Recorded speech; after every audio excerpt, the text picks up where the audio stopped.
Hello, my dear students. How are you all? I hope that you are happy, healthy, and fantastic. You are welcome to Symbolic Education.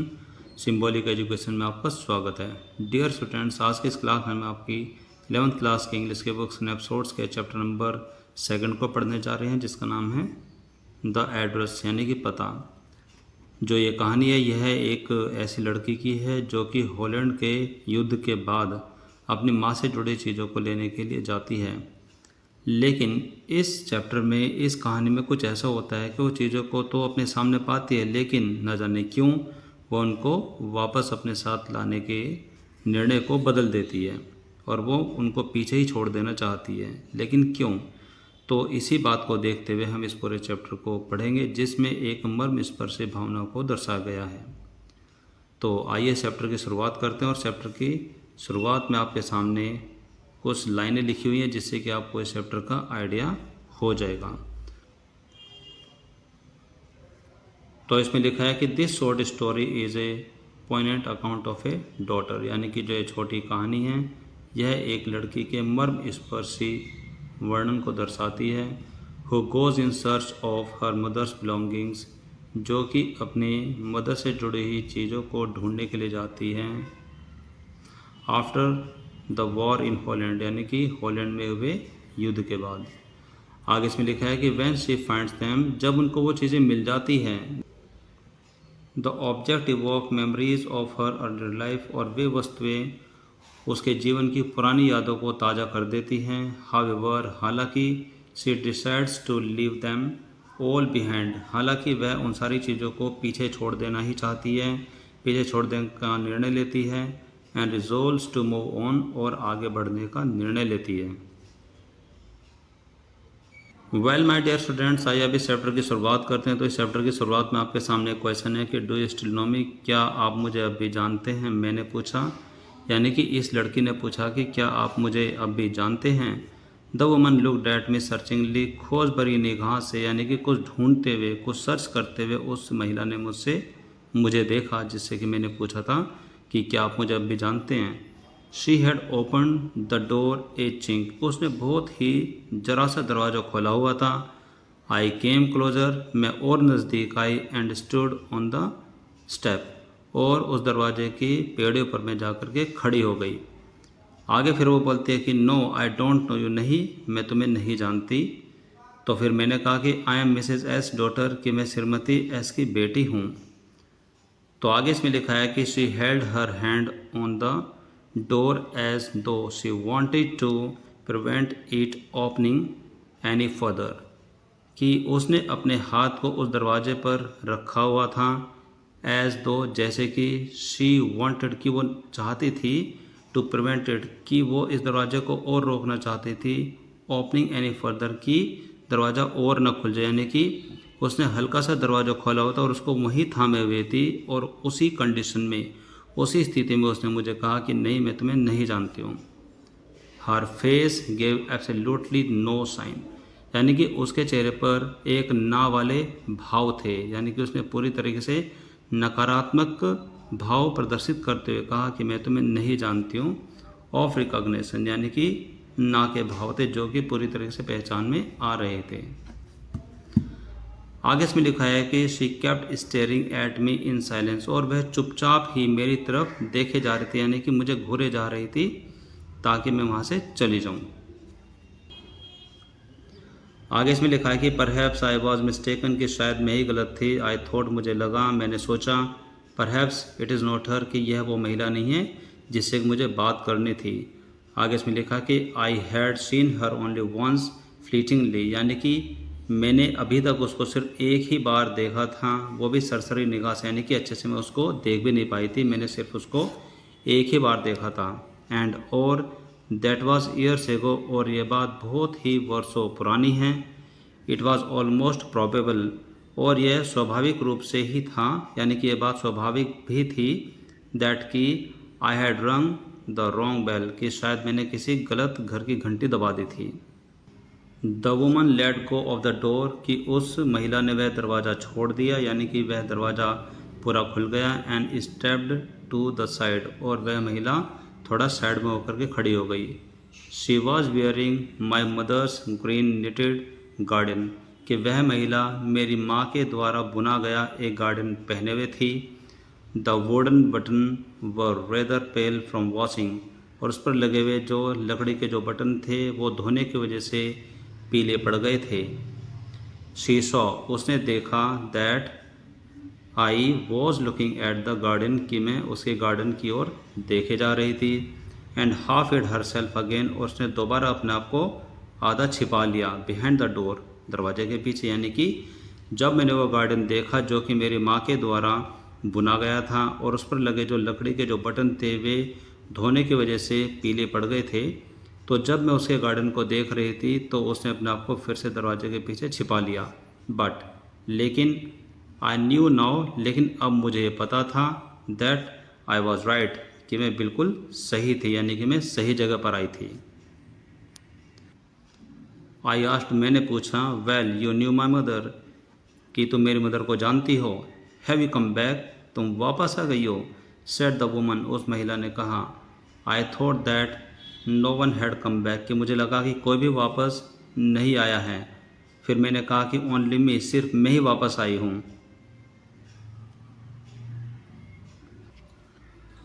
आगे इसमें लिखा है कि अ door, एक दरवाज़ा, open and closed, खुला और बंद भी हो गया, in the passage behind her, उसके पीछे बने हुए गलियारे में। यानी कि जो ये पैसेज, यहाँ पर एक थोड़ा सा रास्ता है, उसके पीछे एक थोड़ा सा रास्ता था जहाँ पर वो खड़ी थी, एक गलियारा था, तो उसमें एक दरवाज़ा खुला और वो बंद हो गया। ए मस्टी स्मेल इमर्स्ड, वहाँ पर एक सीलन भरी जो बदबू थी वो आ रही थी। फिर वह महिला बोलते हैं कि आई रिग्रेट, कि मुझे खेद है, I can't do anything for you, कि मैं तुम्हारे लिए कुछ नहीं कर सकती। I have come here specially on the train, फिर मैंने कहा कि मैं यहाँ ख़ास तौर से ट्रेन में आई हूँ, रेल में आई हूँ। I wanted to talk to you for a moment, मैं कुछ समय के लिए आपसे बात करना चाहती थी। फिर आगे वो महिला बोलती है कि it is not convenient for me now, कि ये मेरे लिए अभी सुविधाजनक नहीं है कि मैं आपसे बात कर सकूँ, यानी कि मैं अभी आपसे बात नहीं कर सकती हूँ। Said the woman, I can't see you another time, मैं तुमसे अभी नहीं मिल सकती, अनदर टाइम, फिर कभी आना, किसी और समय हम बात करेंगे। आगे इसमें लिखा है कि शी नोडेड, उसने सिर हिलाया, and cautiously close the door, और बड़ी सावधानी से दरवाज़ा बंद कर दिया। एज दो, जैसे कि no one inside the house should be disturb, कि जैसे कि घर में अगर कोई होगा तो वो बिल्कुल भी डिस्टर्ब नहीं होना चाहिए। उसने इतनी सावधानी से वो दरवाज़ा बंद कर दिया। आगे इसमें लिखा है कि आई स्टूड वेयर, मैं वहीं खड़ी रही। I was on the step, जिस बेड पर मैं थी मैं वहीं खड़ी रही। The curtain in front of the bay window moved, यानी कि बाहर की तरफ जो खिड़की थी उसमें लगा हुआ जो पर्दा था वो थोड़ा हिला। समवन स्टेयर्ड एट मी, कि किसी ने मुझे वहाँ से देखा, या मैं कहूँ कि किसी ने मुझे वहाँ से घूरा। And would then have asked what I wanted, और फिर किसी ने पूछा होगा कि मैं क्या चाहती हूँ, तो जवाब आया होगा, ओह नथिंग, जी नहीं, कुछ नहीं, कुछ नहीं। The woman would have said, उस महिला ने कहा होगा कि कुछ नहीं। इट इज़ वॉज नथिंग, कि कुछ भी तो नहीं, इट वॉज नथिंग। आगे इसमें लिखा है कि I looked at the name plate again, फिर मैंने एक बार फिर से उस घर के नेम प्लेट को देखा। डॉर्लिंग इट सेड, उस पर लिखा हुआ था डॉर्लिंग, इन ब्लैक लेटर, काले अक्षरों में, on the white in named, यानी कि प्लेट तो वाइट थी लेकिन काले शब्दों में उसमें लिखा हुआ था Darling. And on the XAMPP, और उसके थोड़े ऊपर जो जैम्प बना हुआ था, ए बिट हायर, थोड़ा उससे ऊपर, द नंबर 46, और वहाँ पर लिखा हुआ था नंबर 46, यानी कि जिस घर पर मैं आई थी उस घर की संख्या थी नंबर 46। आगे इसमें लिखा है कि as I walk slowly back to the station, कि जैसे ही मैं उस स्टेशन की तरफ अब वापस बढ़ी, यानी कि मैं वापस जाने का निर्णय ले चुकी थी, मैं आगे बढ़ रही थी। आई थॉट, मैंने सोचा, अबाउट माई मदर, मैंने अपनी मदर के बारे में सोचा, मैंने अपनी मदर के बारे में विचार किया। Who had given me the address years ago, जिसने मुझे बरसों पहले यह पता दिया था, यह एड्रेस मुझे दिया था। It had been in the first half of the war, कि यह उस समय की बात थी कि जब युद्ध चल रहे थे, यानी कि युद्ध के बीच के समय पर मेरी मदर ने मुझे यह बता दिया था। I was home for few days, मैं कुछ दिनों के लिए घर पर ही थी। And it struck me immediately that something or other about the rooms had changed, कि अचानक ही मेरे दिमाग में आया, यानी कि अचानक ही मेरे दिमाग में एक बात आई, दैट कि something or other about the room, यानी कि कुछ थोड़ी सी अन्य बात। रूम हैड चेंज्ड, यानी कि जो वो कमरा था वो थोड़ा बदला हुआ नज़र आ रहा था, यानी कि परिवर्तित था। आई मिस्ड वेरियस थिंग, मैंने बहुत सारी चीज़ें वहाँ से गायब होते हुए देखी, यानी कि बहुत सारी चीज़ें वहाँ से गायब थी। माई मदर वॉज सरप्राइज्ड, मेरी मदर भी बड़ी हैरान थी। I should have notice so quickly, कि मुझे बहुत ही जल्दी से उसको नोटिस कर लेना चाहिए था, यानी कि मुझे ध्यान देना चाहिए था। देन तब she told me about Mrs Darling, कि उस समय फिर मेरी मदर ने मिसिज डॉर्लिंग के बारे में बताया, जहाँ पर मैं अभी मिलने के लिए आई थी, उस महिला के बारे में उस समय मेरी मदर ने मुझे बताया। आगे इसमें लिखा है कि I had never heard of her, कि मैंने कभी भी उनके बारे में नहीं सुना था, बट लेकिन अपेरेंटली ये बात स्पष्ट थी, यानी कि स्पष्ट रूप से, she was an old acquaintance of my mother, कि वह मेरी मदर की पुरानी जान पहचान वाली महिला थी। होम, जिसको she had not seen for years, जिसको मैंने वर्षों से नहीं देखा था। She had suddenly turn up, वो अचानक से सामने प्रकट हो जाती है, यानी कि जब युद्ध चल रहा था उसी समय वो सामने आ जाती है। एंड रिन्यूड देयर कॉन्टैक्ट, और वह और मेरी माँ दोनों एक दूसरे को फिर से जान पहचान बढ़ाने की कोशिश करते हैं, यानी कि उन्होंने अपने कॉन्टैक्ट को रिन्यूड कर दिया, यानी कि अपने संपर्क को ताज़ा कर दिया। सिंस देन, तब से, शी हैड कम रेगुलरली, तब से वो लगातार आती रही है। आगे इसमें लिखा है कि एवरी टाइम, हर बार, सी लिव्स हियर, जब भी वो यहाँ से जाती है, she takes something home with her, कि वो यहाँ से कुछ ना कुछ अपने साथ अपने घर पर लेकर जाती है। सेड माई मदर, मेरी मदर ने मुझे बताया। She took all the table silver in one go, एक बार में तो वो उस टेबल पर रखे हुए सभी चांदी के बर्तन अपने साथ ले गई। एंड देन, और फिर, the antique plates that hung there, और वहाँ पर जो टंगी हुई जो प्राचीन समय की, जो पुराने समय की जो प्लेट्स थी, उन सबको ले गई। आगे फिर मेरी माँ ने मुझे बताया कि she had trouble logging those large washes, कि जो वहाँ पर बड़े बड़े फूलदान थे उनको खिसकाते हुए ले जाने में उसको बड़ी तकलीफ़ हो रही थी। एंड आई एम वरीड, और मुझे चिंता है। She got a crick in her back, कि उसके कमर में बड़ी तकलीफ़ आ गई होगी, फ्रॉम द क्रॉकरी, उन क्रॉकरी की वजह से। My mother Shuk her head पिटिंगली, कि मेरी मदर ने चिंता जताते हुए अपने सिर को हिलाया। I would never have dared asked her, कि मैंने कभी भी उनसे नहीं पूछा, यानी कि मैं कभी भी उनसे नहीं पूछ पाती। She suggested it to me herself, कि उन्होंने खुद ही मुझे इस बात का सुझाव दिया था। शी इवन इंसिस्टेड, यहाँ तक कि उन्होंने मुझे इस बात के लिए भी मजबूर किया था। She wanted to save my all nice thing, वे सभी मेरी उत्तम चीज़ों को बचाना चाहती थी। If I have to leave here, कि अगर हमें यहाँ से कभी जाना पड़े, we shall lose everything, she says, फिर मेरी मदर कहती है कि अगर हमें यहाँ से कभी जाना पड़ेगा तो हम सब कुछ खो देंगे। आगे इसमें लिखा है कि have you agreed with her that she should keep everything, I asked, फिर मैंने पूछा कि क्या आप उस महिला से सहमत हो गई हैं कि वह सारी चीज़ों को संभाल कर रखेगी, या फिर उसे सारी चीज़ों को संभाल कर रखना चाहिए, क्या आप इस बात को मानती हैं, मैंने पूछा। मेरे सवाल पर मेरी माँ चिल्लाई, माई मदर क्राइड, और कहा, as if that is necessary, क्या यह पूछना ज़रूरी है। It would simply be an insult, यह पूछना बहुत ही अपमानजनक होगा। टू टॉक लाइक दैट, और इस तरीके की बात करना। एंड थिंक अबाउट, और ज़रा इस बारे में तो सोचे, the risk she is running, यानी कि वह खतरा जो कि वो उठा रही है, जो कष्ट वो भोग रही है। Each time she goes out of our door, की हर बार वो जब भी हमारे घर से बाहर जाती है, विद ए फुल सूटकेस और बैग्स, कि बड़े बड़े सूटकेस और बड़े बड़े बैग को भर कर के जो सामान ले जाती है, और उस समय उसको जो कष्ट होता है, ज़रा उसके बारे में तो सोचो। आगे इसमें लिखा है कि my mother seemed to notice that I was not entirely convinced, कि लगता है कि मेरी मदर ने यह ध्यान दे लिया था, यानी कि मेरी मदर ने नोटिस कर लिया था कि आई वॉज नॉट एंटायरली कन्विंस्ड, कि मैं पूरी तरीके से उनकी बात से सहमत नहीं थी, यानी कि मुझे उनकी बात पूरी तरीके से अच्छी नहीं लगी थी।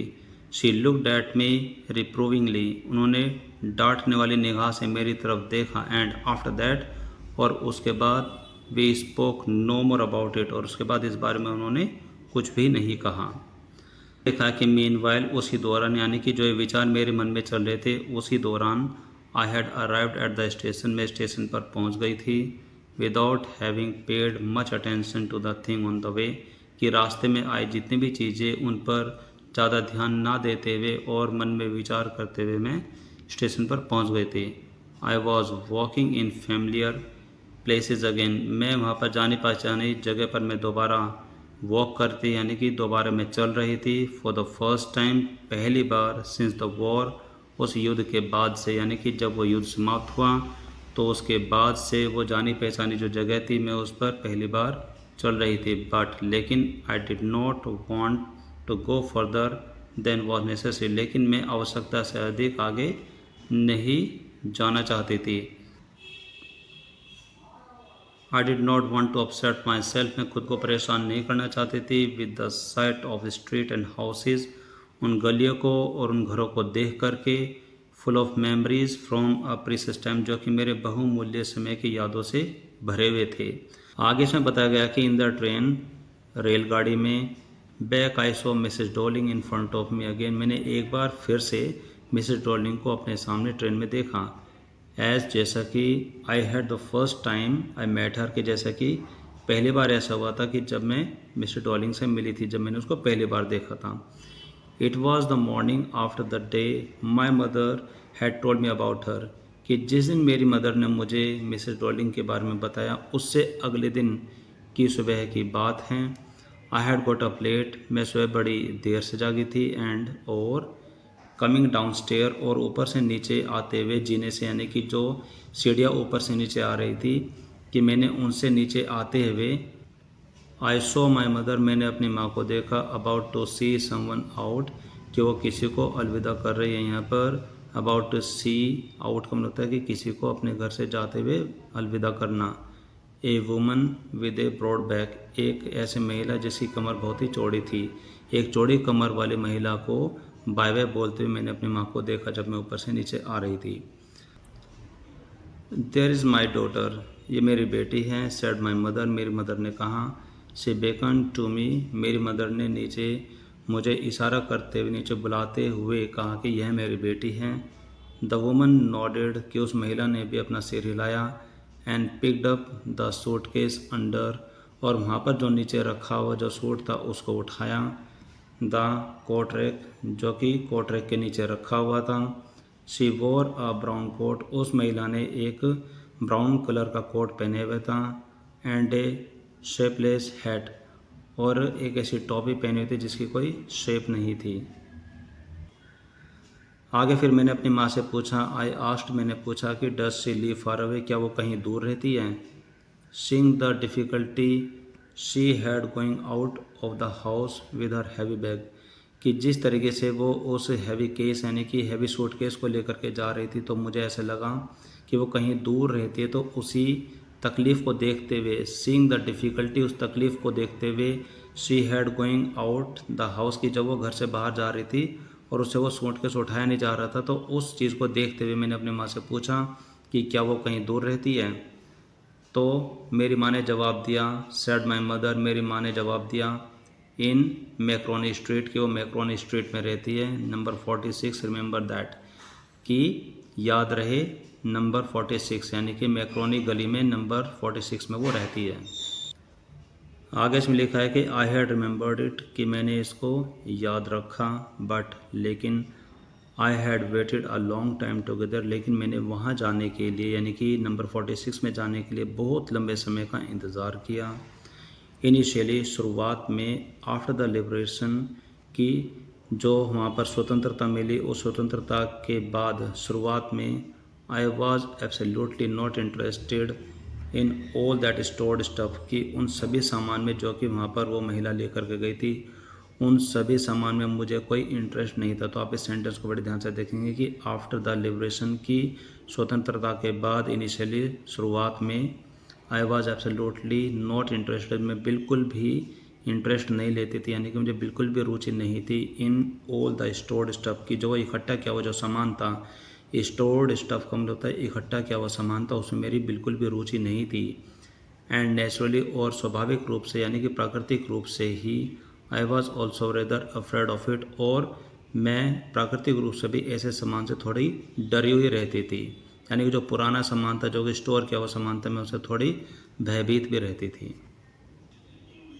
आगे इसमें लिखा है कि afraid of being confronted with the thing, यानी कि भयभीत इस वजह से रहती थी कि afraid of being confronted with the thing, यानी कि ऐसी चीज़ों का सामना करने का जो डर था उस डर से मैं भयभीत रहती थी। दैट की इतना भयभीत रहती थी कि that had belong to a connection, यानी कि जो कि एक संबंध से जुड़ी हुई थी। दैट नो लॉन्गर एग्जिस्टेड, जो कि अब संबंध नहीं रहा, जो कि कनेक्शन अब नहीं रहा। उस कनेक्शन से जुड़ी हुई चीज़ें, उस संबंध से जुड़ी हुई जो वो चीज़ें थी, मैं उन सब का सामना करने से डरती थी, जो कि वो सामान था। विच वर हिडन अवे, जो कि अब बहुत दूर कहीं छिपा हुआ था। इन कबर्ड, जो कि कबर्ड में था। एंड बॉक्सेस, और बॉक्सेस में था। एंड वेटिंग इन वेन, और मैं बेकार में ही उसका इंतज़ार कर रही थी, यानी कि मैं जो भी इंतज़ार कर रही थी उसका कोई अर्थ नहीं था, बिना वजह का अर्थहीन जो इंतज़ार, यानी कि वेटिंग इन वेन, यानी कि VAIN का मतलब होता है व्यर्थ ही, यानी कि बेकार का मैं इंतज़ार कर रही थी। अनटिल, और जब तक कि मैं इंतज़ार कर रही थी जब तक कि they were put back in their places again, यानी कि जब तक कि जो वो सारा जो सामान था वो अपनी जगह पर वापस नहीं रख दिया जाता, तो उस समय तक का जो इंतज़ार मैं करी तो उसका कोई मतलब नहीं था। वो बेअर्थ यानी कि बिना अर्थ का अर्थहीन इंतज़ार में कर रही थी। Which had endured all those years because they were things. यहाँ पर इस सेंटेंस का मतलब ये हुआ कि which had endured all those year, यानी कि जो वो सारा का सारा सामान था वो इसलिए वैल्यूबल रहा, यानी कि उसकी इसलिए कीमत रही बिकॉज देवर थिंग, क्योंकि वे वस्तुएं थी, यानी कि वे इस तरीके से बातों में इस तरीके से जैसे कि कोई जिंदा व्यक्ति रहता है। Which had endured all those year, ने कि उन वर्षों में, यानी कि जो भी वर्ष बीते रहे उन वर्षों में वे वस्तुएं इसलिए वो जिंदी रही क्योंकि वो वस्तुएं थी। बट लेकिन ग्रेजुअली धीरे धीरे everything became more normal again, फिर से सभी कुछ पहले के जैसा सामान्य हो गया है। Bread was getting to be lighter colour, और जो रोटी पहले बहुत ही मुश्किल थी हासिल होना वह अब बहुत ही आसान हो गई, अब हम उसको आसानी से प्राप्त कर सकते हैं। And there was a bed you could sleep in unthreatened, और वहाँ पर जो कि बिस्तर है अब आप वहाँ पर बिना किसी डर के, बिना किसी परेशानी के, बिना किसी निर्भीकता के आप आसानी से सो सकते हैं। एंड अ रूम, और एक वह कमरा विद ए व्यू, जिसके साथ एक ऐसा दृश्य जुड़ा हुआ था। You are more use to glancing at each day, कि जिस दृश्य को उस रूम से आप प्रतिदिन देखने के आदी थे आप उसको आप फिर से की तरह पहले की तरह देख सकते हैं। एंड वन डे, और एक दिन आई नोटिस्ड, मैंने नोटिस किया, मैंने ध्यान दिया। I was curious about all the positions that must still be at that address, और इसका मतलब यह है कि और एक दिन आई नोटिस्ड, मैंने ध्यान दिया कि आई वॉज क्यूरियस, कि मैं बड़ी उत्सुक थी।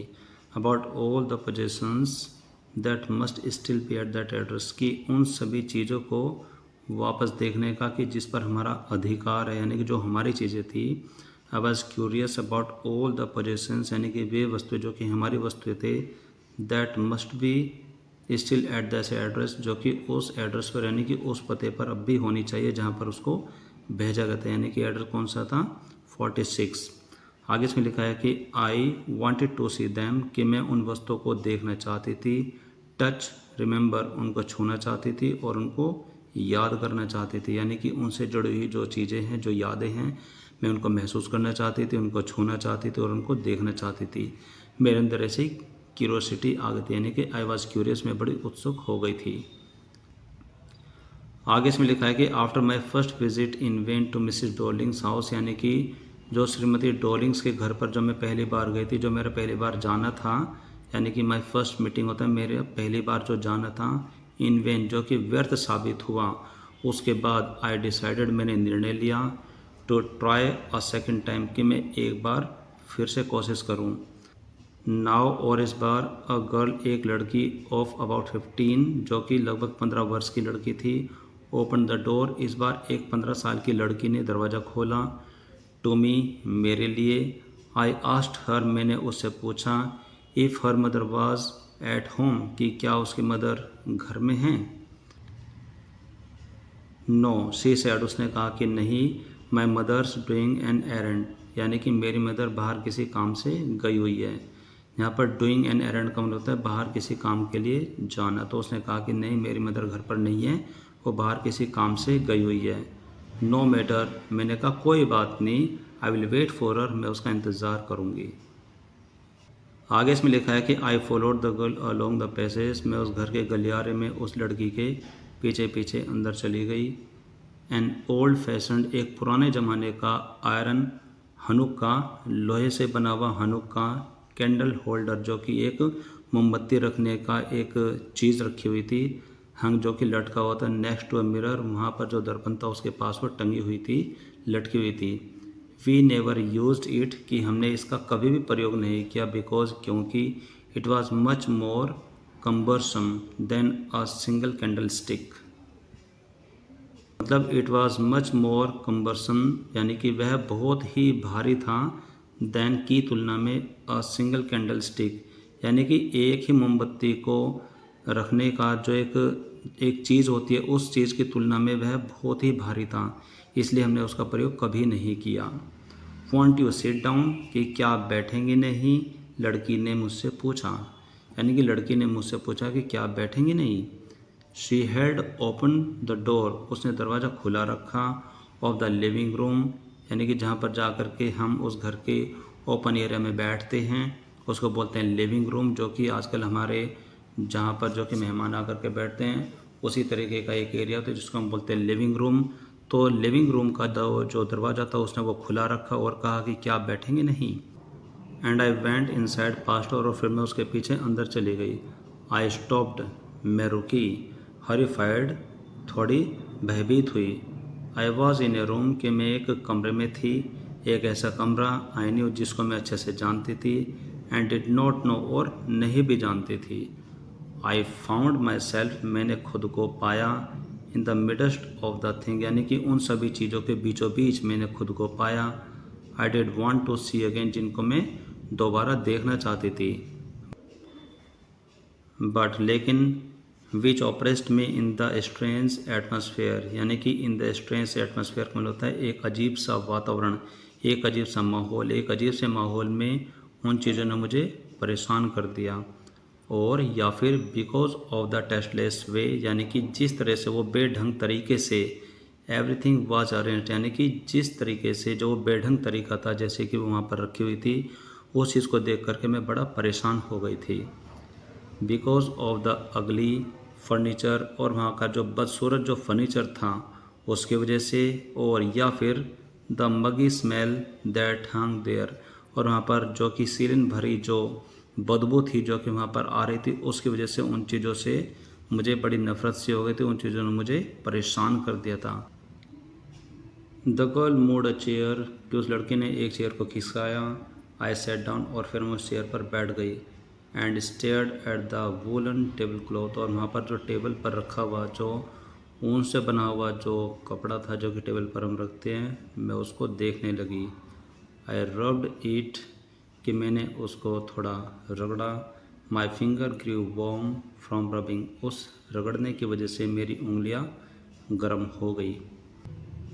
आई followed the lines of the pattern, उस कपड़े पर बना हुआ जो पैटर्न था उसकी जो लाइन थी मैं उसको ध्यान से देखती चली गई। समवेयर ऑन द एज, कहीं न कहीं किसी किनारे पर, there should be a burn mark, कि वहाँ पर एक जले का निशान होना चाहिए। That had never been repaired, जो कभी भी रिपेयर नहीं हो पाया था। आगे इसमें लिखा है कि my mother will be back soon, कि मेरी मम्मी या मेरी मदर जल्दी वापस आ जाएगी। सेड द गर्ल, उस लड़की ने कहा। I have already made tea for her, कि मैंने पहले ही उनके लिए चाय बना दी है। Will you have a cup, क्या आप एक कप चाय पियेंगी? तो मैंने कहा thank you. I looked up, मैंने ऊपर देखा। The girl put cup ready on the tea table, कि उस लड़की ने, मैंने ऊपर देखा कि उस लड़की ने चाय का कप पहले से ही तैयार करके उस टेबल पर रख दिया था। She had a broad back, कि उसकी भी कमर चौड़ी थी। जस्ट लाइक हर मदर, बिल्कुल अपनी मदर के जैसी। She poured tea from a white pot, यानी कि उसने एक सफ़ेद रंग के बर्तन से उस कप में चाय डाली। All it had was a gold border on lid, कि जिसकी किनारी सुनहरे रंग की बनी हुई थी। आई रिमेंबर्ड, मुझे याद आया। शी ओपनड अ बॉक्स, कि उसने एक बॉक्स को ओपन किया। And took some spoons out, और उसमें से कुछ जो चम्मच है, कुछ चम्मच बाहर निकाली। आगे इसमें लिखा है कि that is a nice box, मैंने कहा कि बहुत सुंदर बक्सा है। I heard my own voice, वहाँ पर मैंने खुद की आवाज़ को सुना, यानी कि जब मैं वहाँ पर बोली तो मैंने कहा कि बड़ा ही सुंदर बॉक्स है। फिर मैंने अपनी आवाज़ को सुना। It was a strange voice, ये बहुत ही अजीब सी आवाज़ थी।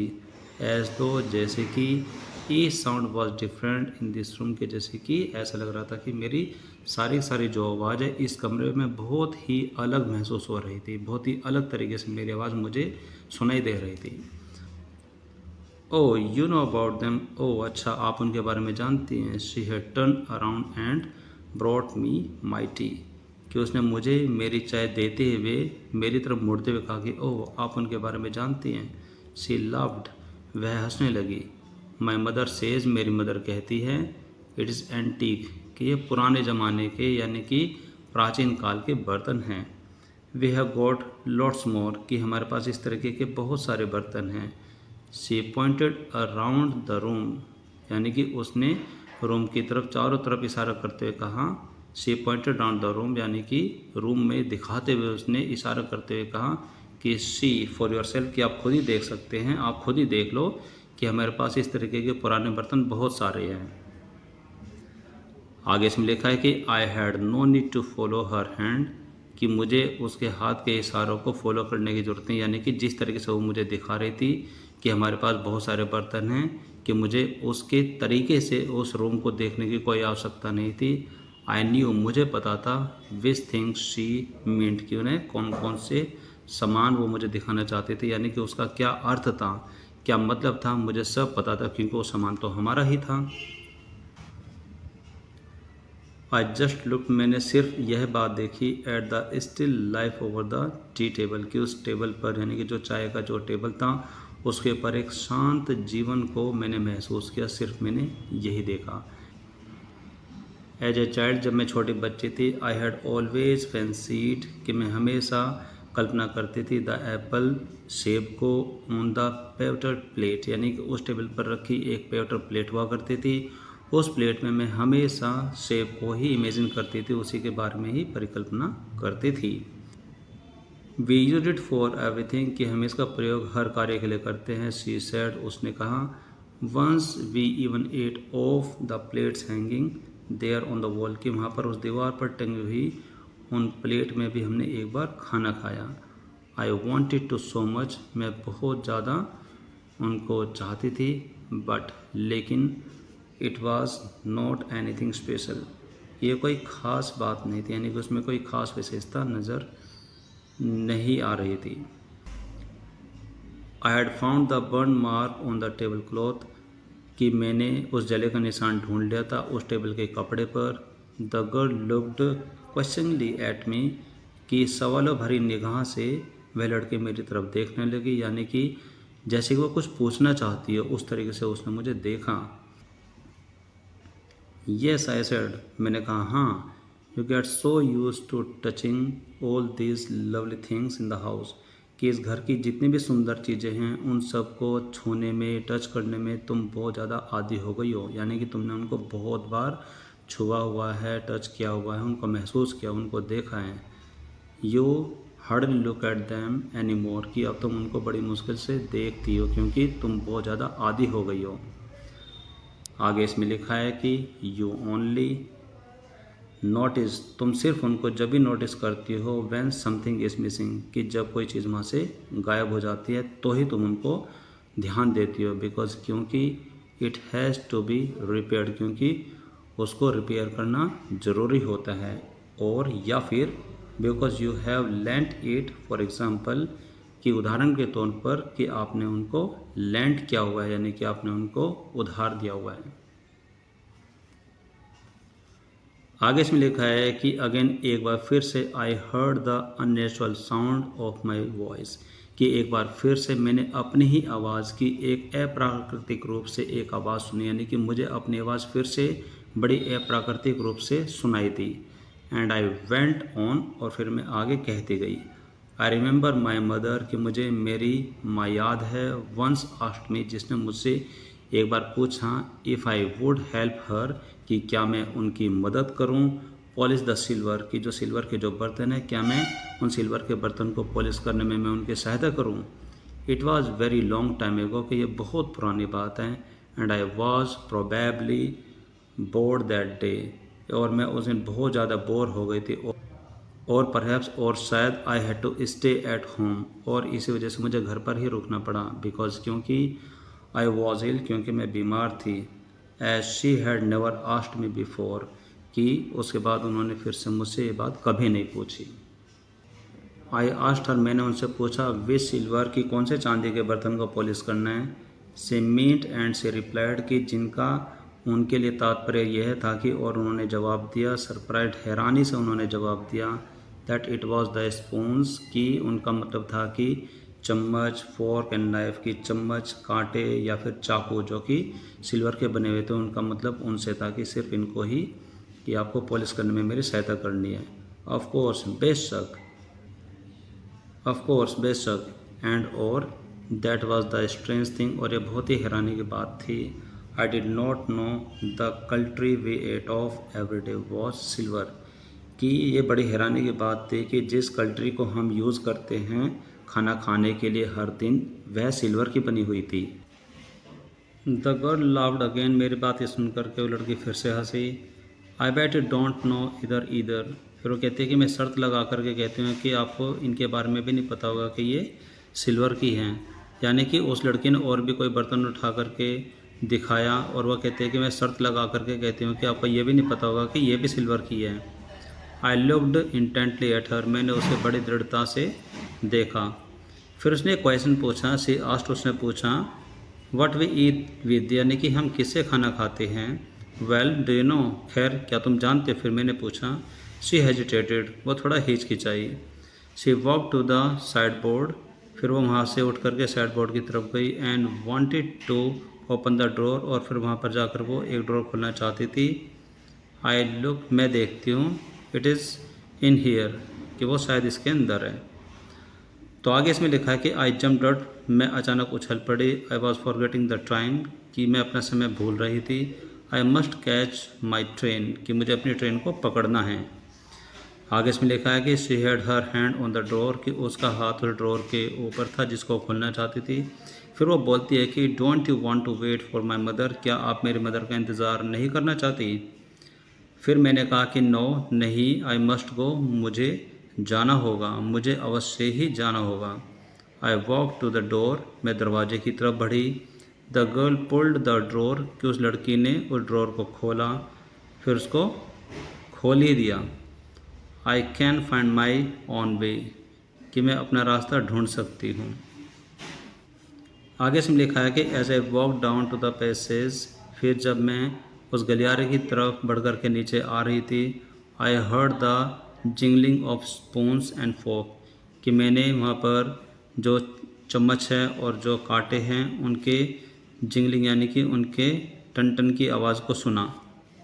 At the corner of the road के एक कॉर्नर पर, I looked up at the name plate, कि मैंने रोड के कोने पर उस नेम प्लेट को फिर से देखा जिस पर लिखा था मैरकोनी स्ट्रीट, जिस पर मैरकोनी गली लिखी हुई थी। इट सेड, इसके ऊपर लिखा था। आगे इसमें लिखा है कि I had been at number 46, कि मैं 46 नंबर वाले घर पर ही थी। द एड्रेस वॉज करेक्ट, पता भी बिल्कुल सही था। बट नाउ, लेकिन अब, I don't want to remember it any more, कि अब मैं इस पते को और अधिक याद नहीं रखना चाहती, यानी कि मैं इन सारी चीज़ों को भूल जाना चाहती हूँ। I would not go back, मैं वहाँ पर वापस कभी नहीं जाऊँगी। देयर बिकॉज द ऑब्जेक्ट, क्योंकि वहाँ की जो वस्तुएं, यानी कि जिन वस्तुओं को मैं लेने के लिए जा रही थी वे वस्तुएं, दैट आर लिंक्ड, जो कि जुड़ी हुई हैं, इन योर मेमोरी, आपकी यादों में, विद द फैमिलियर लाइफ, एक ऐसे जीवन से जिससे कि आप अच्छे से परिचित हों, यानी कि आपके परिचित जीवन से वे सारी चीज़ें जुड़ी हुई हैं। और फॉर्मर टाइम, पुराने समय के जीवन से, इंस्टेंटली लॉस देयर वैल्यू, वे अचानक अपनी वैल्यू खो चुके हैं, यानी कि अब उनकी वो वैल्यू नहीं है जो कि उस समय थी। वेंसर्ड फ्रॉम देम, वो सारी चीज़ें आपके लिए बदल चुकी है, अब वो वाली वैल्यू नहीं रखती जो कि वैल्यू वो पहले रखती थी। यू सी देम अगेन, आप उनको दोबारा देखते हैं, इन स्ट्रेंज सराउंडिंग्स, यानी कि एक अजीब से माहौल में, एक अजीब सी, एक विचित्र सी जगह पर आप उनको दोबारा देखते हैं। And what should I have done with them, और फिर मुझे उनके साथ क्या करना चाहिए था। इन ए स्मॉल रेंटेड रूम, एक छोटे से किराए के घर में उनको फिर से लगा देना चाहिए था। Where the shred of blackout paper still hung, जहाँ पर अभी भी फटे पुराने जो पेपर हैं वो अभी भी टंगे हुए हैं दीवार से। अलॉन्ग विद द विंडो, और कुछ पेपर जो वहाँ की जो खिड़कियाँ हैं उससे भी टंगे हुए हैं। And no more than a handful cutlery, और थोड़े से ही कल्ट्री की आवश्यकता थी, उससे ज़्यादा की कल्ट्री की कभी भी आवश्यकता नहीं थी। Fitted in the narrow table drawer, जो कि मेरे एक छोटे से टेबल पर आ सकती थी। आगे इसमें लिखा है कि I resolve to forget the address, कि मैंने उस पते को भूल जाने का निश्चय किया, यानी कि मैंने निर्णय लिया कि मैं उस पते को भूल जाऊंगी। Of all the things I had to forget, और वे सारी चीज़ें जो कि इस पते से जुड़ी हुई हैं मुझे भूल जानी हैं। That would be the easiest, वही सबसे ज़्यादा आसान रहेगा, यानी कि मैं कुछ भी याद नहीं रखना चाहती हूँ, यानी कि अगर मैं उस चीज़ों को याद रखना चाहती हूँ वो बहुत ही अजीब सी चीज़ मुझे फील होगी, और जबकि उन सारी चीज़ों की वो वैल्यू अब नहीं है जो कि पहले थी। तो इसी वजह से जो ये नैरेटर हैं ये उस पते को भूल जाना चाहती है, जो कि स्ट्रीट, जो वो हाउस है जो कि 46 है, जो कि मैरकोनी गली के अंदर पता है 46, उस पते को हमेशा के लिए भूल जाना चाहती है। वेल माय डियर स्टूडेंट्स, आज की क्लास में आपने देखा कि हमने आपकी 11th क्लास के इंग्लिश के बुक स्नैपशॉट्स के चैप्टर नंबर 2 को स्टडी किया है, उसको समझने की, उसकी हिंदी को जानने की कोशिश की है। आई होप कि आपने सारे चैप्टर को बड़े ध्यान से सुना होगा और एक एक लाइन को समझने की कोशिश की होगी, और साथ साथ आपने अपने इंग्लिश को भी इम्प्रूव करने की कोशिश की होगी। तो आज की क्लास में सिर्फ इतना ही। This is all for now for today's class.